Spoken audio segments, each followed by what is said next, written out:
साल 2026 आने वाला है एंड मोस्ट ऑफ द लोग जो है अब नए साल के लिए बहुत सारे अपने रूटीन बनाएंगे, बहुत सारे टाइम टेबल्स बनाने की कोशिश करेंगे।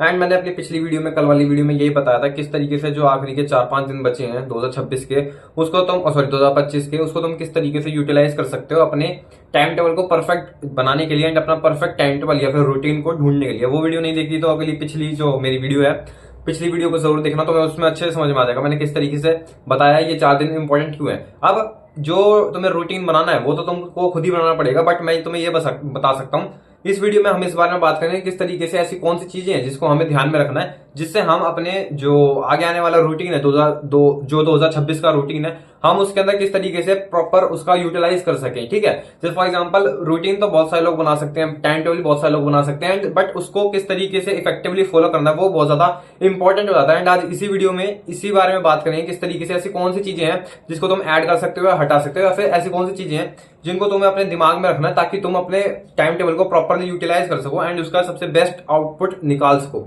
सबसे पहला ये है कि जो भी तुमने अपना टाइम टेबल बनाया ना, जितने भी तुमने टास्क रखे हैं एक दिन के, कि मैं इस दिन में ये वाला टास्क करूंगा, इतने टास्क करूंगा, उसमें से तुम्हें एटलीस्ट 90% ऑफ द टास्क की एक्यूरेसी रखनी है।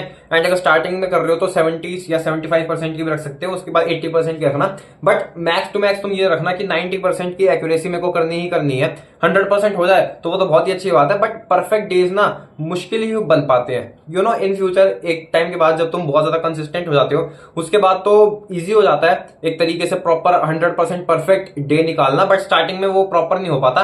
एंड इंसानी जो दिमाग है, मैंने जैसे पिछली वीडियो में बताया था किस तरीके से सिमेट्री ढूंढता है हर चीज में, एंड उसको हर चीज में परफेक्शन चाहिए। एंड इसी वजह से वो एक दिन को परफेक्ट बनाने की कोशिश करता है, उसमें से अगर एक भी टास्क छूट जाए तो उसका पूरा मोटिवेशन गिर जाता है। इसीलिए मैं तुम्हें बता रहा हूं तुमको जो है करना क्या है, 90% की एक्यूरेसी रख के चलनी है। एंड अगर बिल्कुल बिगिनर हो, अगर मान लो तुमने 2025 में पिछले 2 महीने से 3 महीने से काम करा है, जैसे फॉर एग्जाम्पल मैं अभी पिछले 2 महीने से काम कर रहा हूँ रेगुलरली यूट्यूब के ऊपर, तो मैं अगर 90% की एक्यूरेसी रखूं फिर भी ठीक है अपने यूट्यूब के किसी काम के लिए, बट स्टिल अगर तुम थोड़े नए हो तो आई वुड रेदर से कि तुम 70 से 80% की एक्यूरेसी रखो कि मुझे इतने काम तो करने ही करने हैं। मान लो तुमने 10 टास्क ढूंढे हैं एक दिन में करने के लिए, उसमें से अगर तुम 7 भी कर पा रहे हो, which is that is very good. उसके बाद दूसरी चीज जो तुम्हें अपने उसमें ध्यान रखनी है कि तुमको कंसेक्यूटिवली लगातार 2 दिन नहीं छोड़ना। एंड अगर 2 दिन, बहुत रेयर चांस है 2 दिन अगर तुमने मान लो मुश्किल से छोड़ भी दिया, लगातार 3 दिन किसी भी हालत में तुम्हारा कोई काम नहीं छूटना चाहिए। ठीक है, जैसे फॉर एग्जांपल तुमने 10 टास्क लिए हैं, उनमें से मान लो तुमने एक टास्क को एक दिन छोड़ दिया, वैसे 10 टास्क बहुत ज्यादा है, मान लो तुमने 6 टास्क लिए, अब उनमें से तुमने 6 में से 6 करे एक दिन, उसमें से तुमने मान लो दूसरे दिन 4 ही टास्क कर पाए तो तुम्हारे 2 छूट गए, कोई बात नहीं, बट लगातार 2 दिन वो बिल्कुल नहीं छूटने चाहिए। तुमको उसका चाहे 1% भी काम करना पड़ जाए। मान लो तुमने वर्कआउट सोचा कि मैं वर्कआउट करूंगा, पढ़ाई करूंगा, मैं दिन में 2 बार नहाऊंगा एंड मैं जो है बाहर वॉकिंग करने जाऊंगा, मेडिटेशन करूंगा। मान लो इनमें से तुमने वर्कआउट नहीं करा, एक दिन नहीं करा, कोई बात नहीं, दूसरे दिन तुमको वर्कआउट करना ही करना है। फिर चाहे तुम सिर्फ 1 मिनट करो, चाहे 10 मिनट करो, चाहे 1 घंटा करो, कितनी भी देर करो, एटलीस्ट तुमको अपना बिल्कुल भी लगातार 2 दिन अपना टास्क नहीं छोड़ना। कोई भी टास्क हो लगातार 2 दिन बिल्कुल भी नहीं छोड़ना, उसका कोई ना कोई वेरिएशन तुमको करना ही करना है किसी भी तरीके से। उसका कितना ही छोटा पार्ट तुम करो, बट एटलीस्ट करो ताकि तुम मोमेंटम में रहो। जैसे फॉर एग्जाम्पल मैं खुद पहले वर्कआउट करता था, अभी मैंने करना शुरू कर दिया था प्रॉपर तरीके से, बट मेरा 1 दिन छूटा, 2 दिन छूटा एंड खत्म। मैंने कितने टाइम से वर्कआउट नहीं करा, मैंने मेरे ख्याल से 1.5 महीना हो चुका, मैंने बिल्कुल भी वेट्स को छुआ नहीं है एंड बहुत ही बुरा हाल हो रखा, बहुत बुरा। मतलब अब तो मैं ये सोच रहा हूँ कि मैं कल से ही करूंगा। देखो वही बात आ गई ना कल वाली। अब इतने टाइम से मैं अच्छे तरीके से कर रहा था, मेरा वेट भी कम हो रहा था, बट मैंने 2 दिन लगातार छोड़ा एंड मेरा सारा जो है खेल खत्म हो गया। एंड इसी वजह से अब मैं वापस से कल से स्टार्ट करूंगा। एंड जो तीसरा पॉइंट मैं तुम्हें बताऊंगा वो ये है कि अगर मान लो तुमने एक टास्क कर लिया, दूसरे टास्क में जाने के लिए उसके बीच में जो आइडल टाइम बचता है, जो तुम्हारा बीच में फ्री टाइम बचता है, उसमें तुमको किस तरीके से वो फ्री टाइम को यूटिलाइज करना है, क्योंकि वो बहुत ज्यादा आई वुड से कि एक डेंजरस स्पॉट हो जाएगा। क्योंकि डेंजरस वो स्पॉट इसलिए हो जाएगा क्योंकि अगर तुमने उस टाइम पीरियड में अपने दिमाग को या अपनी बॉडी को अच्छे तरीके से यूटिलाइज नहीं किया, फिर एक प्रॉपर तरीके से उस ब्रेक को यूज नहीं किया ना, तो तुम्हारा अगला टास्क हो सकता है तुम अगला टास्क करो ही ना। मान लो इस वजह से टास्क 2 तुमने कर लिया और उसके बाद टास्क 3 में जाने में तुम्हारे पास थोड़ा सा टाइम बच रहा है। उस टाइम के अंदर अगर मान लो तुमने बिस्तर के अंदर लेट कर इंस्टाग्राम चलाने लग गए तुम, तो तुम्हारा टास्क 3 नहीं होने वाला, ये तुम्हें भी पता है। एंड इसीलिए तुमको अपने ब्रेक को बहुत अच्छे से यूज करना है, या फिर तुम उसके अंदर या तो तुम मेडिटेशन करो, या फिर तुम आइडल बैठ जाओ, फोन मत लेना एंड अपना हाँ फोन मत चलाना। वैसे तो तुम्हारे फोन के अंदर ज्यादा चीजें होनी भी नहीं चाहिए कि तुम उसे चलाओ, बट स्टिल अगर तुम चलाते हो तो फोन बिल्कुल नहीं चलाना। एंड अपना जो है आलस भी नहीं करना। फॉर एग्जाम्पल अभी ठंड चल रही है, ठंड में तुमको बिस्तर में नहीं पड़ना, अपने ब्रेक टाइम में तुम क्या कर सकते हो, अपना सोफे पे बैठो, कुर्सी पे बैठो, या फिर अपना किसी भी तरीके से मतलब अपने पोस्चर को थोड़ा सा खड़ा रखो, पोस्चर को थोड़ा सा स्ट्रेट रखो, अपने आप को थोड़ा सा अलर्ट रखो। एंड या फिर तुम वॉकिंग कर सकते हो थोड़ी बहुत, ये कर सकते हो। तुमको आलस वाला काम नहीं करना जिससे तुम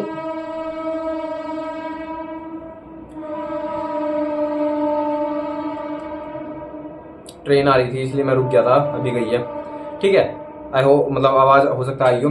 तो तुमको अपने आइडल टाइम के अंदर खाली नहीं बैठना, ताकि तुम जो है अपने उसको बेसिकली अपना पूरे टाइम को बर्बाद ना कर दो। एंड तुम्हें कोई अलर्टनेस वाला काम करना चाहिए, जैसे मेडिटेशन। लोगों को लग सकता है कि मेडिटेशन अलर्टनेस वाला काम नहीं है, बट ये तो one of the most alertness वाला काम है जो तुम कर सकते हो। मैंने इससे पिछली वीडियो में मेडिटेशन के बारे में बात करी थी। एंड मेडिटेशन से तो इतनी ज्यादा अलर्टनेस आती है, बहुत ज्यादा अलर्टनेस आती है। उसके बाद तुम वॉकिंग कर सकते हो, या फिर थोड़ा बहुत छुटपुट वेट उठा सकते हो, या फिर थोड़ा बहुत स्नैक्स वगैरह खा लिए, स्नैक्स मेरा सेंस फ्रूट्स वगैरह काट लिए, ये सब कर लिया, या फिर अगले टास्क की तैयारी कर ली। किसी भी तरीके से तुमको अपने आप को आइडल नहीं रखना कि तुम जो है खाली बैठे हो, आलस कर रहे हो, फोन चलाने लग गए। इससे तुम्हारा जो एक फ्लो होता है ना वो टूट जाएगा। अगर एक बार तुम्हारा फ्लो टूट गया ना, मान लो तुमने टास्क 2 के बाद ब्रेक लिया एंड ब्रेक के अंदर तुमने जो है बहुत ज्यादा फोन चलाने लग गए, तुम्हारा टास्क 3 छूट गया।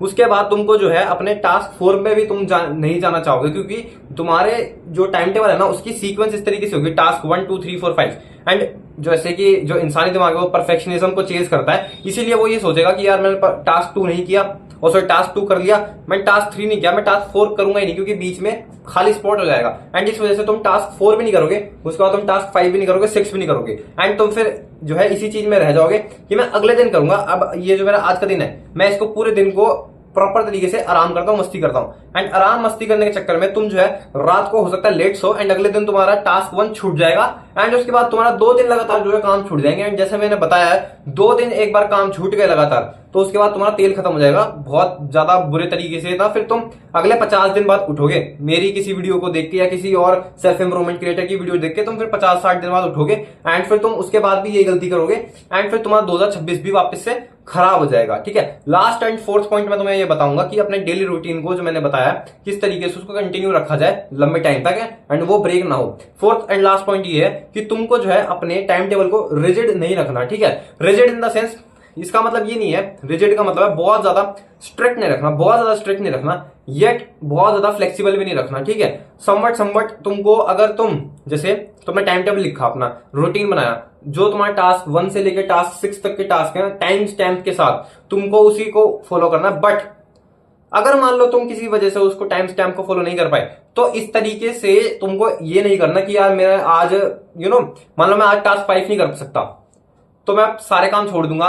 तुमको मान लो कि तुम 2 दिन में टास्क 2 कर रहे हो, टास्क 2 करते करते तुमको फोन आया कि भाई कुछ दिक्कत हो गई, या फिर शाम को शादी है, इसी वजह से तुमको जाना है वहां पे, एंड तुम टास्क 5 नहीं कर सकते। अब अगर तुम ये सोच रहे हो कि यार मेरा आज टास्क 5 रह जाएगा, मेरा 4 भी रह जाएगा, मेरा 6 भी रह जाएगा, ये सब मेरे टास्क सारे के सारे रह जाएंगे, इसीलिए तुम उसको जो है छोड़ दोगे सारा। अगर तुम्हारा बहुत ज्यादा स्ट्रिक्ट टाइम टेबल होगा, बट अपने आप को थोड़ा सा फ्लेक्सिबल बनाने की कोशिश करो। अगर तुम्हारा टास्क 5 बहुत ज्यादा जरूरी है एंड उस टाइम पे तुमको कहीं और जाना है, तो तुम टास्क 2 की जगह सीधा उठा के टास्क 5 करने लग जाओ। ये होती है अच्छी वाली फ्लेक्सिबिलिटी, जिसके थ्रू तुम अपने टाइम टेबल को बहुत लंबे टाइम तक सेट कर सकते हो, बहुत लंबे टाइम तक फॉलो कर सकते हो। एंड इसके अंदर एक और पॉइंट है, वो ये है कि अपनी प्रायोरिटी भी सेट रखना, ठीक है। जैसे कि प्रायोरिटी सेट करने से मेरा मतलब है कि मान लो कि तुम, जैसे मैंने एग्जांपल बताया ना, टास्क 5 के टाइम पे शादी आ गई, तो तुम टास्क 5 को टास्क 2 के टाइम पे कर सकते हो। इससे तुम्हारा जो इंपॉर्टेंट वाला काम है वो नहीं छूटना चाहिए। अगर जो तुम मान लो दिन में 6 टास्क करते हो, तो सारे तो इंपॉर्टेंट होंगे नहीं, उनमें से कोई ना कोई तो ऐसा होगा जिसको तुम या तो थोड़ा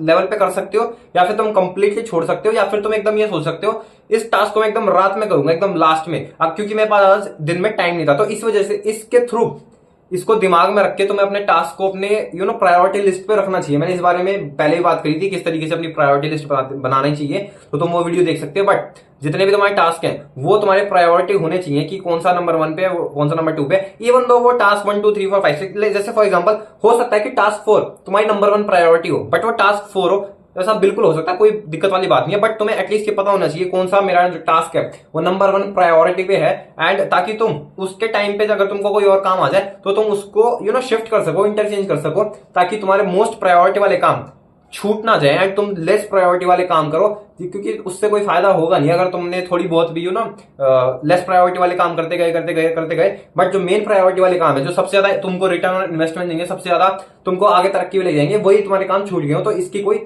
सेंस नहीं बनती। ठीक है, तो मैंने बेसिकली 5 पॉइंट बताए थे, जिसके अंदर जो 5वां पॉइंट था वो चौथे के अंदर ही शामिल था, एंड आई होप कि तुम इन सारे पॉइंट्स को यूज करके, यूटिलाइज करके, प्रॉपरली एग्जामिन करके, एनालाइज करके अपना टाइम टेबल को बनाओ एंड उसको फॉलो करो।